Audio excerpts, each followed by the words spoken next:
It's time for the Your Personal Bank Show with Ference Toth, financial literacy educator and speaker, entrepreneur, and chairman of the board of a bank in formation. Take charge of your financial future with your personal bank. Now here's Ference Toth. Welcome to the Personal Bank Show, and hey, Happy New Year. So today, I want to talk about a few things. If you missed the last show, it aired on New Year's Eve, actually. I really talked about the wheel of life, and a lot of people are talking about, New Year's resolutions. It's an optimistic type of year, and it's good to see. Certainly after 2020, the type of year that we had, there were definitely a lot of ups and downs. There were a lot of challenges, a lot of changes for many people. So it was a challenging year for most folks, I would say, probably. So as far as it's really cool to kind of see. I've been reading different things and talking to different folks already, and it's really neat to see how the optimism of the human spirit, is rising to the challenge. I'm seeing most people pretty optimistic about 2021.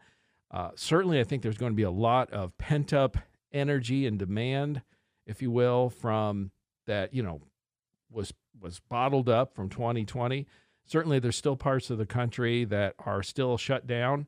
Hopefully, that will end soon, obviously, and the vaccines or whatever it is that gets us out of this finally once and for all. Seems like it's going to happen soon, which is good.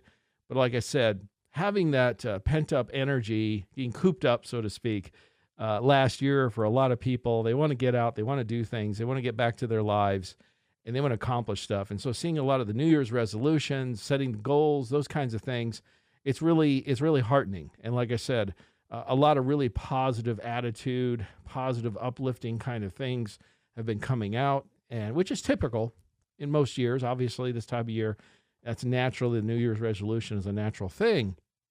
But I'd say even more so, probably than any other year I've ever seen. I'm seeing more of it than ever. And optimism is powerful. It's a powerful human emotion, and it can accomplish a lot of things and get a lot of things done. So, like I said, if you're one of those people that, you're firm in your conviction that 2021 is going to be a better year for you, and I think that probably will become true for most of us. Of course, we'll wait and see, but I think that'll be the case.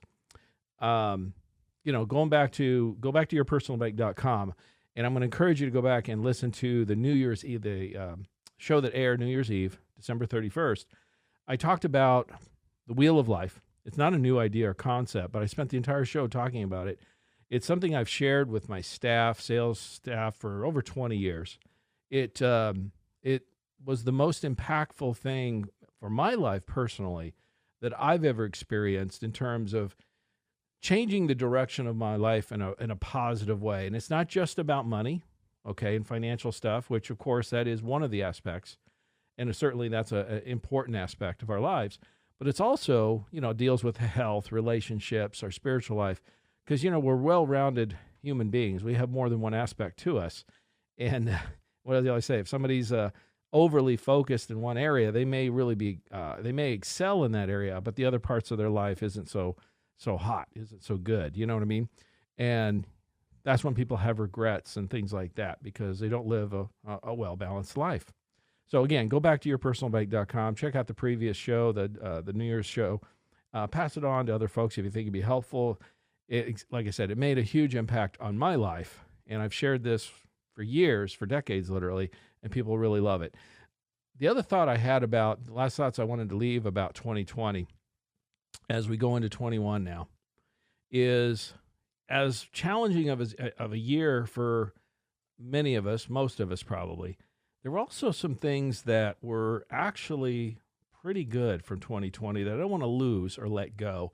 And I guess you would call it silver linings. I saw an article about silver linings about 2020. I really like that. There was some good stuff that happened that I hope we don't forget. One of them, like I said, lunch breaks for a lot of people became a real thing again. I know for myself personally, I've always worked from home quite a bit because many of you listen, I travel and speak on Your Personal Bank concept to invest, to investor groups and financial groups around the country. And so, I'm located in Phoenix, but something like 75% of my clients live outside of Arizona.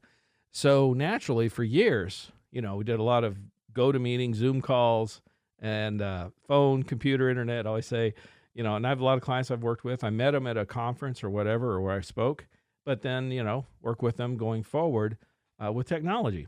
And it's worked out great. And so for me personally, when all this happened, where we went to Zoom meetings and things like that, it wasn't a big change. But what was nice, because I wasn't traveling to speak, I was actually home even more. And my family, we were talking about this just a few days ago, how it was really nice. And the girl said how it was nice that Dad was home even more. And, we had lunch together just about every day, because I have daughters that are in high school, and they were both on online school. They had decided to do that prior to COVID, actually. It just kind of naturally worked out that way. But it was nice. Our family had lunch together most days, most of this past year. To spend that extra time with your family, your loved ones, the people that are important to you, it helps you, remind you of what's really important in life. And I think 2020 forced a lot of people to stop or slow down and then start to pay attention to those things that were truly important, like your loved ones. And that's something I hope we don't. Now, obviously, things get better. I'll probably start traveling some again, speak again, but try to keep more of a balance in it. You know what I'm trying to say? So I hope we don't lose that, forget that. The other thing that I saw that I thought was really, really important and a good thing, and particularly myself personally in our business, but I think in business in general, and this affects our money and things like that going forward, is, I think anyone who's ever worked at any kind of company of any size understands that meetings can be an incredible waste of time, manpower, hour, all that kind of stuff.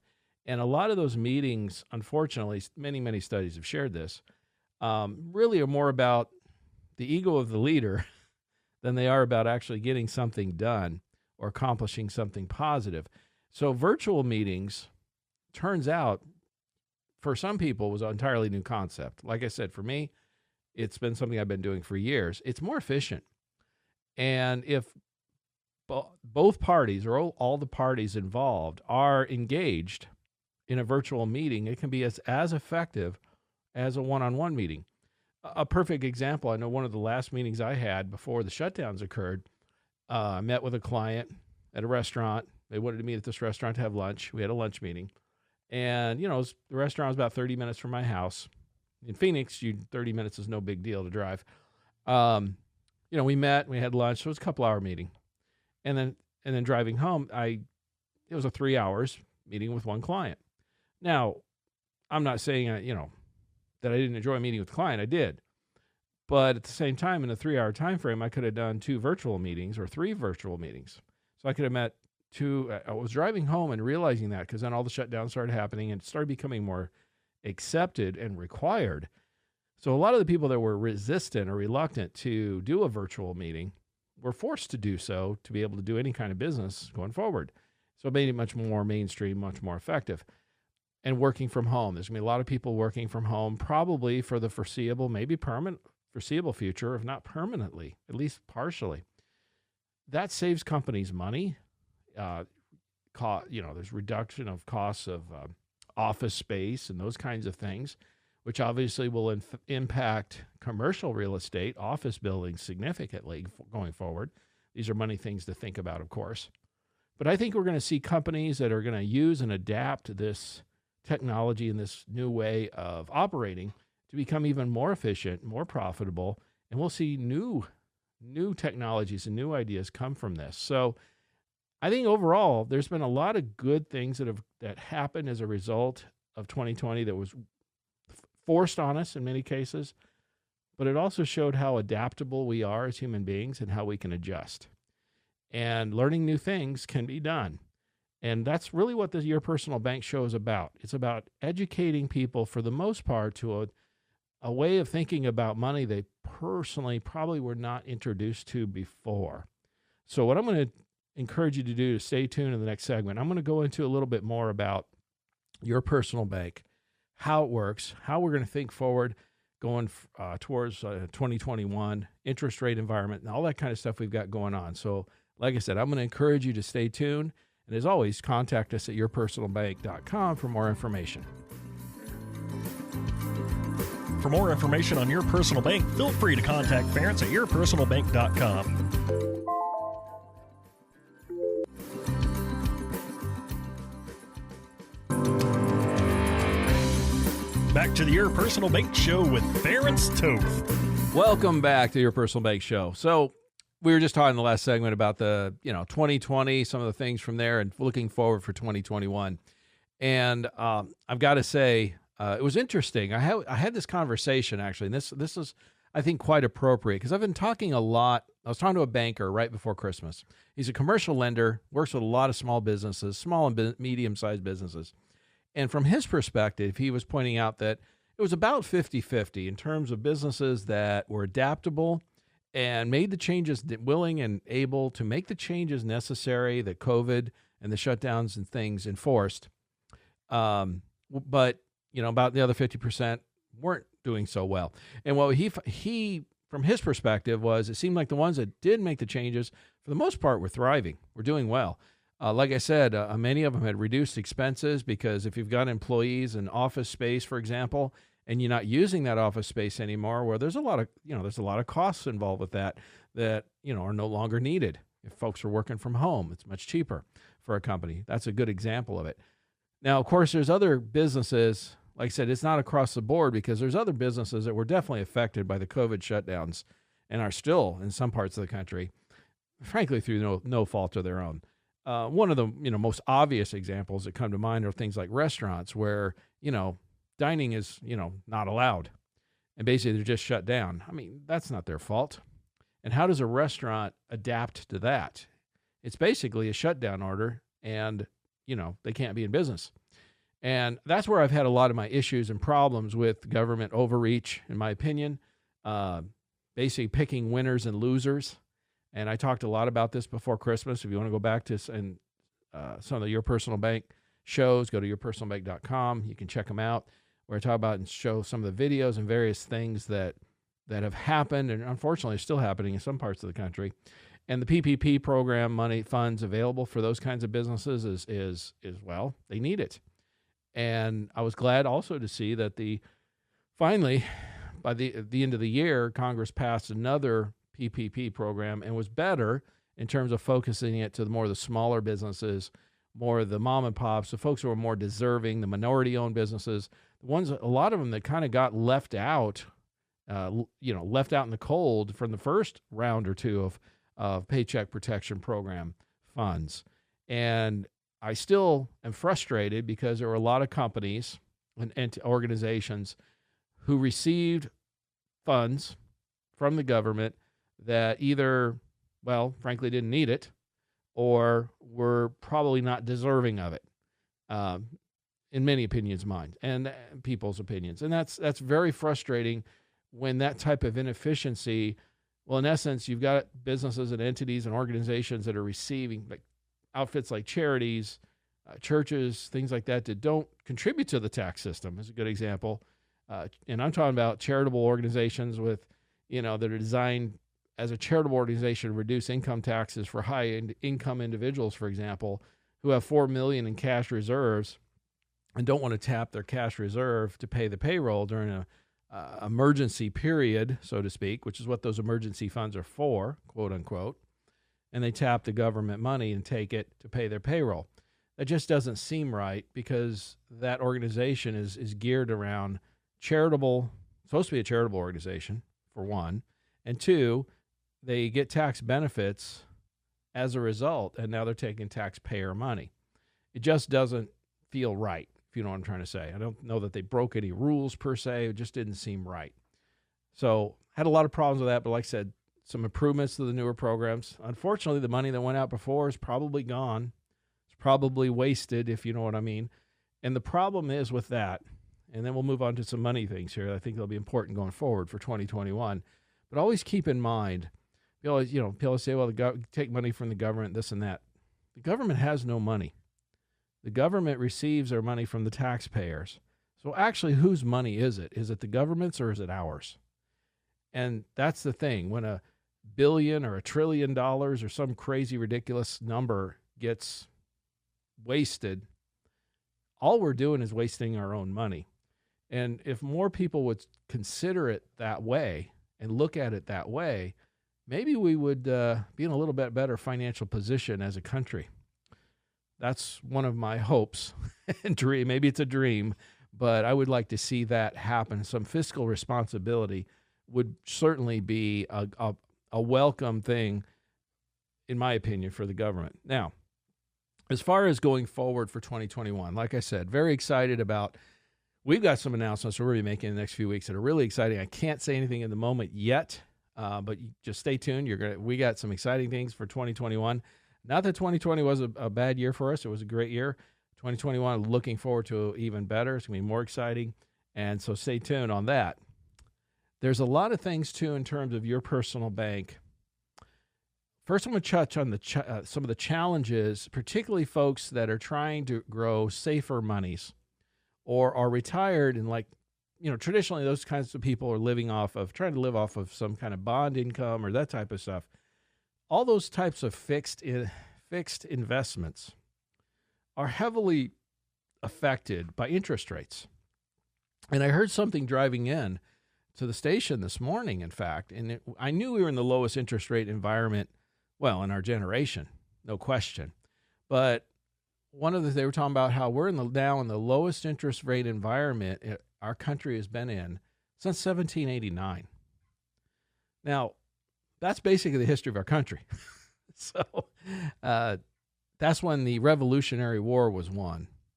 And if you follow your history at all, most people didn't think about, as a country, we were fighting the strongest, most powerful military in the world, England at the time, and we're a bunch of colonists and militia, citizen soldiers. We didn't have a chance. But it turns out we ended up winning that war. Or, in essence, the reality is England got tired of fighting it, is what it boiled down to. So we won. And the thing is, the financial, the Confederate, the monies, not Confederate, I think that's the wrong war, but the value of the dollar, the continental dollar, was at an all-time low.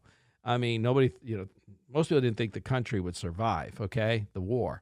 So interest rates were horrible. It was a financial mess, complete financial mess. We're in the lowest interest rate environment for the history of our country. So I liked what I heard somebody else was saying. So congratulations if you're retired and trying to live off of fixed income. You're living in the most difficult time to be retired and try to earn income, in our country's history. This is really, really important to understand. This low interest rate environment affects many, many things. The Federal Reserve, which pretty much kind of sets the tone, they set the rates for interest rates, okay? And basically, the Federal Reserve has been successful in not only dropping the interest rates to near zero, the federal funds rate, as they call it. If those that you don't know, that's basically the rates that banks use to lend to each other for overnight lending, okay? And it's close to zero.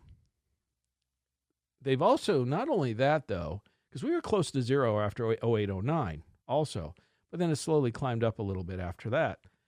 What the Fed has basically come out and done, which I don't think has happened in, certainly not in my lifetime, not in a generation, we'll put it that way, is they've successfully convinced the financial community that they've announced this, and they've now convinced people they're going to stay at this low interest rate environment, or be dovish is the term you hear, for the foreseeable future.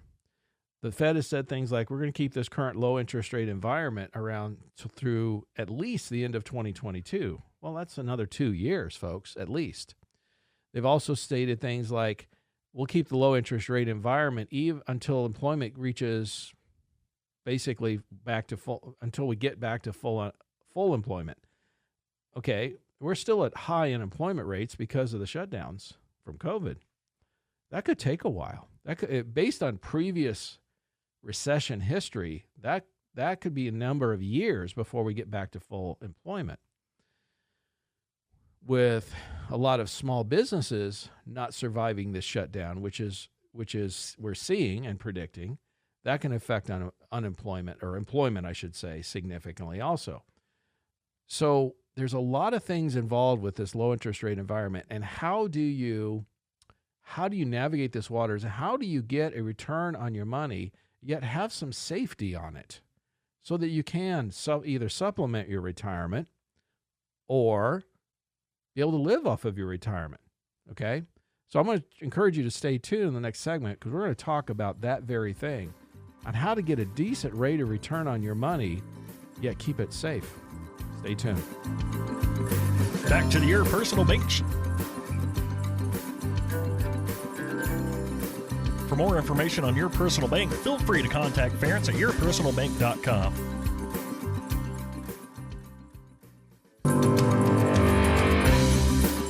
Back to the Your Personal Bank Show with Ference Toth. All right, welcome back to Your Personal Bank Show. And we've been talking a lot about, last year, this year. Happy New Year to everybody. Looking forward to an exciting 2021. One of the biggest question marks, I guess, is what we're looking at going forward is the low interest rate environment.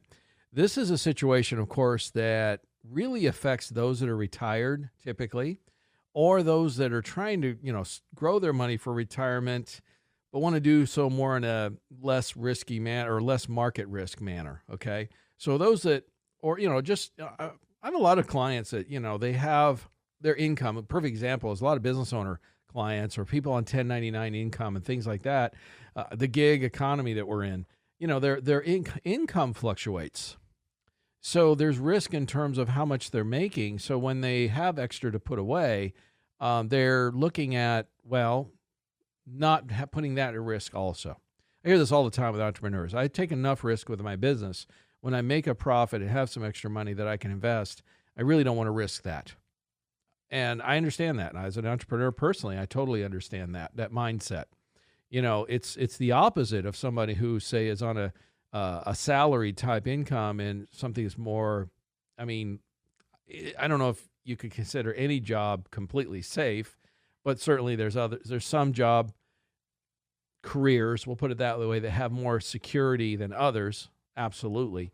And so you have much more of a secure type of income.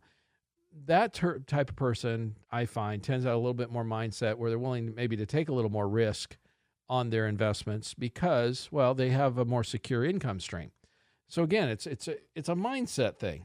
And also it's a personality thing, risk tolerance, all that kind of stuff.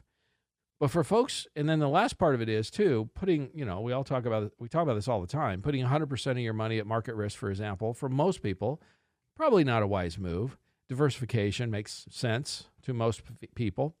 And so having your money in a non-correlated asset to diversify, have it, for example, if you have most of your money in the market with market risk, put some aside in a separate bucket without market risk just makes sense from a diversification standpoint. So my point is this, from a fixed asset type scenario, I'm dealing with a lot of different people and across the board. And the vast majority of people I work with or meet at least want some, if not a majority of their monies to grow, but grow safely in terms of market risk. Also, the benefits with your personal bank of being able to grow money on an income tax-free basis and access it income tax-free, again, if it's structured properly, is also of great value and benefit for a lot of folks. So those are the two primary reasons, diversification and reducing taxes, that typically interest somebody, particularly somebody like a Money Radio listener, that type of folks, who, just about anybody, frankly, when they first want to start taking a look at this. Now, the power of your personal bank really comes into, again, if you don't know this from before, it's really simple in terms of we set up a high cash value policy. We have companies, and by the way, today, I want you to understand, folks, we still have companies paying 6% dividends and have paid dividends for the last 25 years plus, 6% or better, and have never missed a dividend since literally before the Civil War. So my point is this, we have long-term, strong dividend-paying companies, even in this low interest rate environment, which we're going to touch on further in a minute here, that can pay they're paying nice, consistent, solid dividends. All right. Now, the power of your personal bank is then bringing in the bank line of credit using the cash in the policy as collateral, and you can access the funds through the bank line of credit, if you're getting credit 6, for example, and you access it, and the bank lines are right now are 3 to 3.95%, depending on the amount of funds we're dealing with and how we structure it. So if you're earning somewhere in the 6% range and you're getting charged in the 3% range, what's your money doing when you access it? Well, it's still growing. You're keeping the difference, aren't you? And that's the power. That's the true power of your personal bank right there, because you can actually pick up 2 or 3% positive arbitrage on funds that you're using elsewhere, allocating elsewhere, using it to pay bills, pay off debt, purchase items, or just invest in other things, no matter what that is, okay? That's where the true power is. And if you understand that piece of it, that's where people get excited.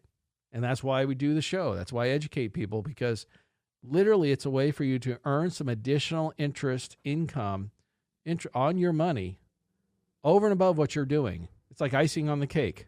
It's a cherry on top, okay? I'm not in conflict with what you're doing. We're not saying stop doing what you're doing. If whatever you're doing investing-wise was working, please continue, because it's working, all right? If it's not, we need to reassess. But if it's working, keep doing it. All I'm saying is if you flow it through the personal bank tool, you can then actually add to your returns, increase your returns by 2 or 3% annually. And that's huge when you consider, for example, somebody making a 7% average rate of return on their investments, now making 9 or 10 even. That's a massive difference. If somebody's making 10% average rate of return on their investments and you add 2 or 3% to that, that's 20, 30% more increase rate of return. That's a massive increase, especially when you add that over a period of time, add years and even decades to that. That can make a significant difference in the amount of money someone has to live on. Now, one of the major questions and challenges we get with this has to do with the interest rate environment. And I want to really touch on that further here. Because again, as I stated in the last segment, we're in the lowest interest rate environment in the history of our, since 1789. In other words, since the history of our country. And this is the most difficult time in our country's history. If you're retired, trying to have your money in a safer bucket, trying to live off of that interest income ever. Okay? Or if you're building your money and you want it to be on the safer side, it's the most difficult time ever.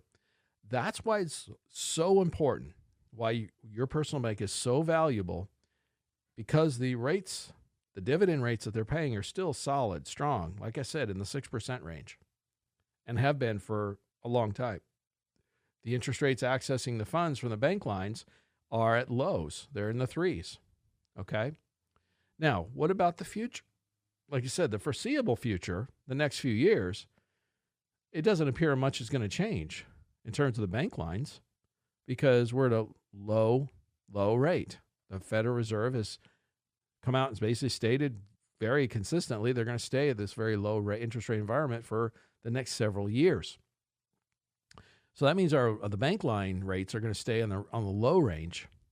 The dividend rates also, by the way, are on the low range. I have a chart here. I'm happy to show anybody who meet with, contact me, yourpersonalbank.com. You'll see immediately what I'm talking about.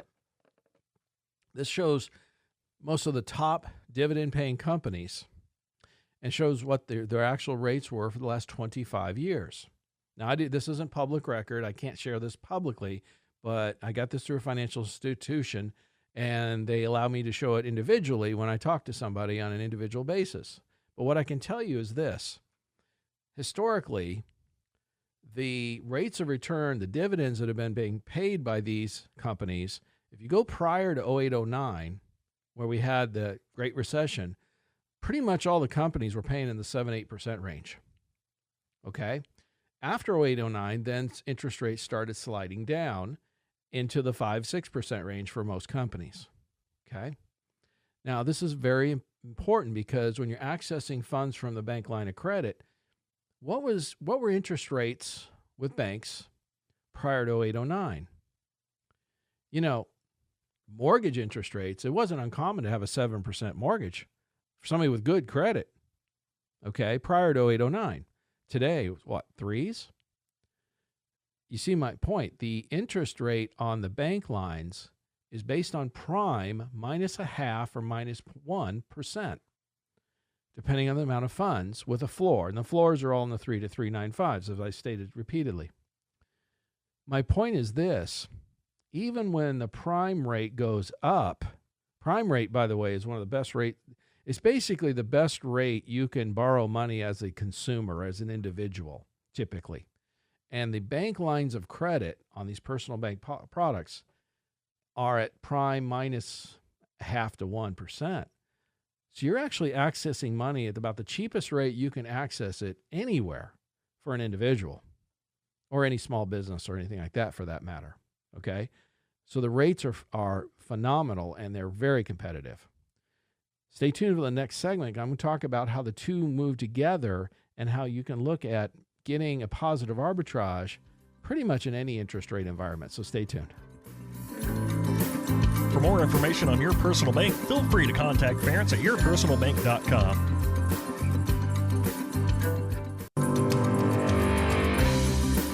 Back to the Your Personal Bank Show with Ference Toth. All right, we're rounding third and coming into home for this one. And I have to admit, my producer is funny. He's a young guy. He was asking me, I've never heard that phrase. What does that mean? Well, most of you know baseball know that, yeah, when you're rounding third, you're coming into home to score, right? So this is our fourth segment of a 1 hour show. So it helps me keep track of what's going on, basically. And folks have gotten a kick out of it ever since. But anyway, let me finish this thought in terms of the interest rate environment that we're in. Like I said, the lowest interest rate environment in the history of our country. Okay, we've never seen this for literally over 200 years. So congratulations if you're living on fixed income. You're retired or whatever, and you're trying to keep your money safer and you're trying to grow your money without a lot of market risk. You're doing it in the most difficult environment in the history of our country in terms of interest rates go. Now, the good news is Your Personal Bank and the companies, we got some of the top dividend paying companies in the country, and they're still holding in that 6% range or close to it, depending on which company we're talking about. And they've been doing this for the last 25 plus years. And most of the companies we deal with have been literally paying these dividends since before the Civil War. In other words, they've never missed. That's powerful. They're well positioned financially, cash reserves and all that good stuff to continue to pay strong dividends for the foreseeable future. In fact, one of the CFOs of one of the companies I've worked with for a number of years, a year or so ago, even came out and stated, look, if we had no new customers, we could pay our current dividend rate to our current customer base for the next 100 years.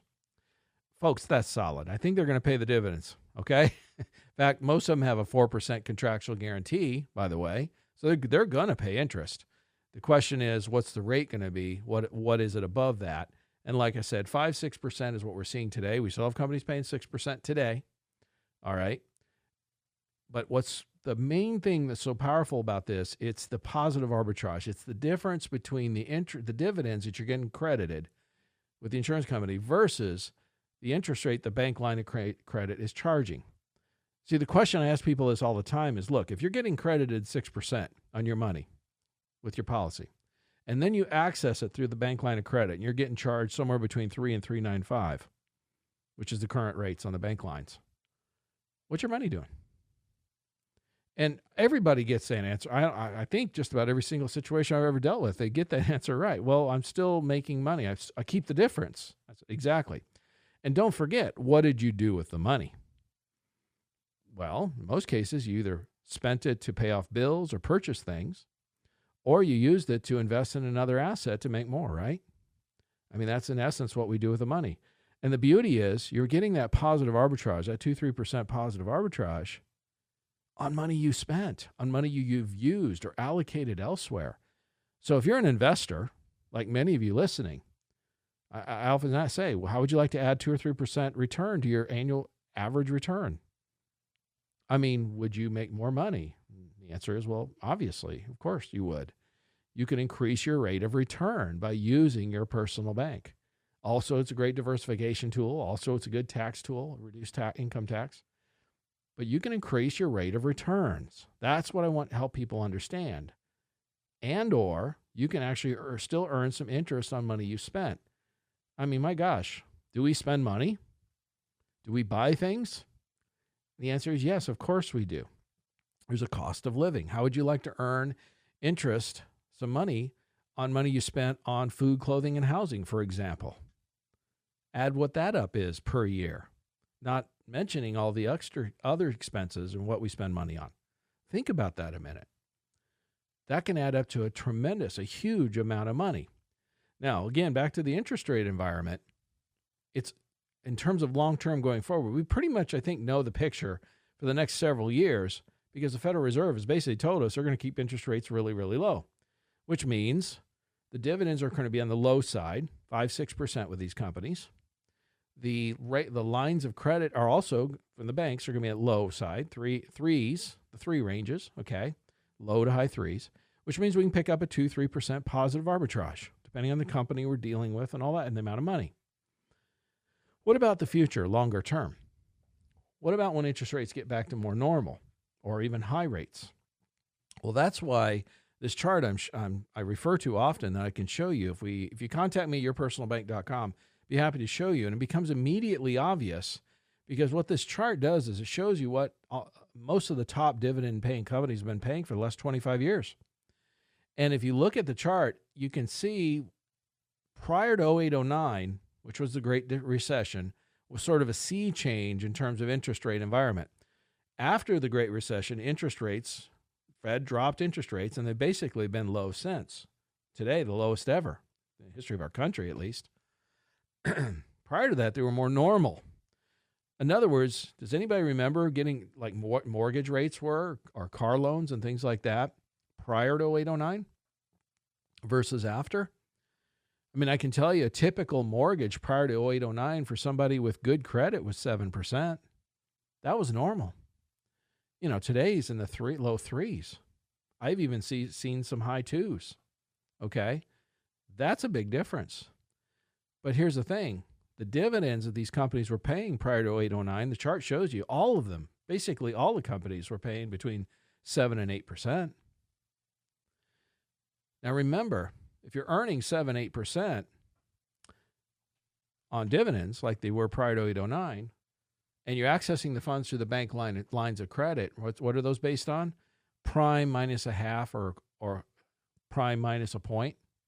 What is the prime rate? Well, today it's like 3.25. Okay. Back then it was more like 5-6%. So my point is, if you were making 7-8 on your money, dividends,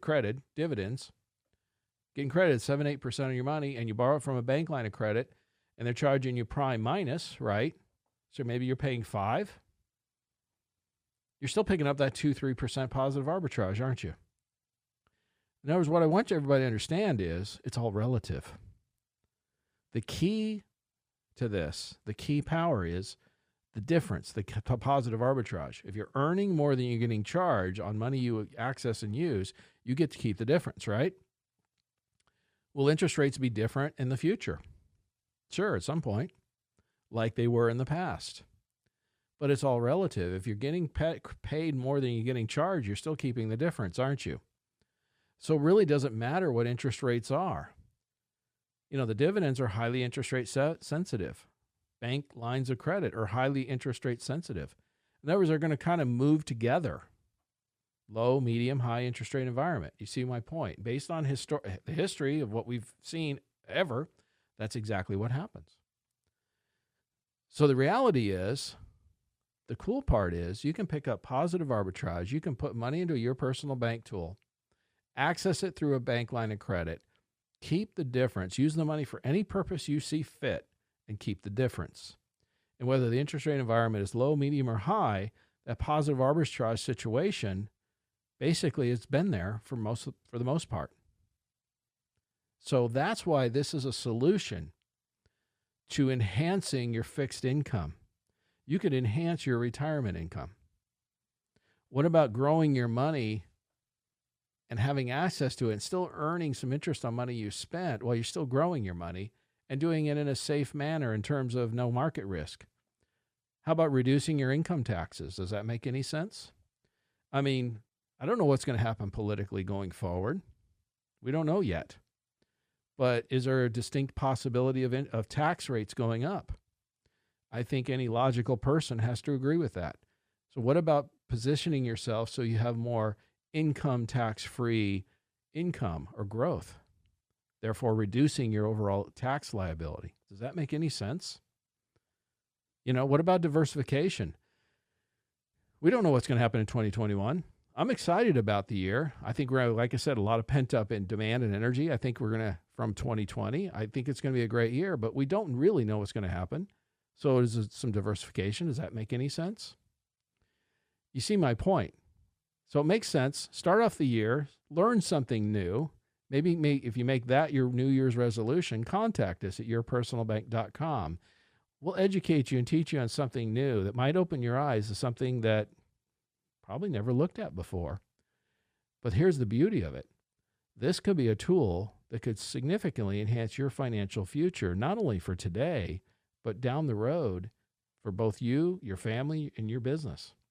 Make 2021 a great year. We're excited about the future. And as always, stay tuned to the Your Personal Bank show and contact us for more information at yourpersonalbank.com.